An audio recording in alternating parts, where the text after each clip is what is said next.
আজকে যে আমাদের যে টপিক সেটা হলো ক্রিস্টালয়েড এবং কলয়েড। ক্রিস্টালয়েড এবং কলয়েড সম্বন্ধে তোমরা এইচএসসি লেভেলে মোটামুটি লেভেলে জেনে আসছো। এখন আমাদের মেডিকেল সায়েন্সের ক্ষেত্রে ক্রিস্টালয়েড এবং কলয়েড খুবই গুরুত্বপূর্ণ ভূমিকা রাখে। তো কি ভূমিকা রাখে সেই জিনিসটা নিয়ে আজকে আমরা আলোচনা করব। তো বেশি ইন্ট্রোডাকশন না দিয়ে আমরা মূল টপিকে এখন চলে যাচ্ছি।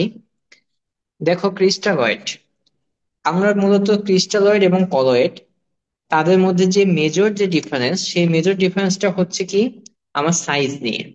দেখো, ক্রিস্টালয়েডের ক্ষেত্রে আমরা যে মেডিকেল সায়েন্সে বা বায়োকেমিস্ট্রির ক্ষেত্রে যেই সাইজটা পাবো সেটা হলো less than 1 ন্যানোমিটার।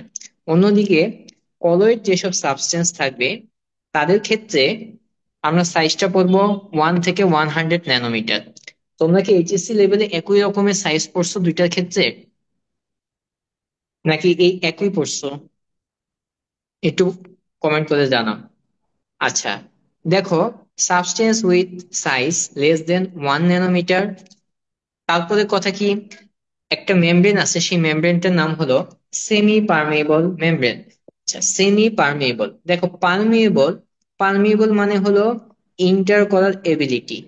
হ্যাঁ, হ্যাঁ, আমি যদি একটা জায়গায় দেখো, বিভিন্ন রাষ্ট্রীয় সংস্থা আছে, বিভিন্ন জায়গা আছে যেখানে সবার কিন্তু অনুমতির প্রবেশ থাকে না। ঠিক আছে?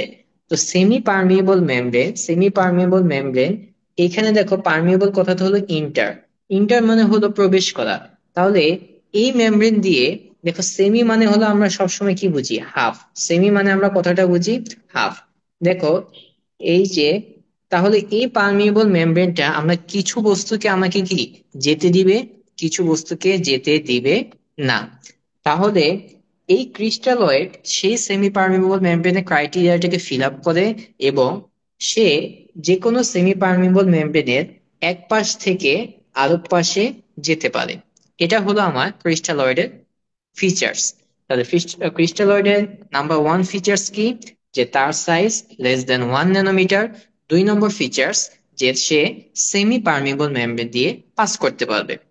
অন্যদিকে দেখো, কলয়েডের ক্ষেত্রে সাইজটা থাকবে 1 থেকে 100 ন্যানোমিটার। এখন যেহেতু এর সাইজটা টিপিক্যালি আমার ক্রিস্টালয়েডের চেয়েও বড় হচ্ছে, তাহলে এরা অবশ্যই আমার কি সেমি পারমিয়েবল মেমব্রেন ক্রস করতে পারবে না। আচ্ছা, এবার আসো ক্রিস্টালয়েড এবং কলয়েডের কিছু এক্সাম্পল। দেখো ক্রিস্টালয়েডের এক্সাম্পল কি, glucose, then A A means amino acid, fatty acid, electrolytes.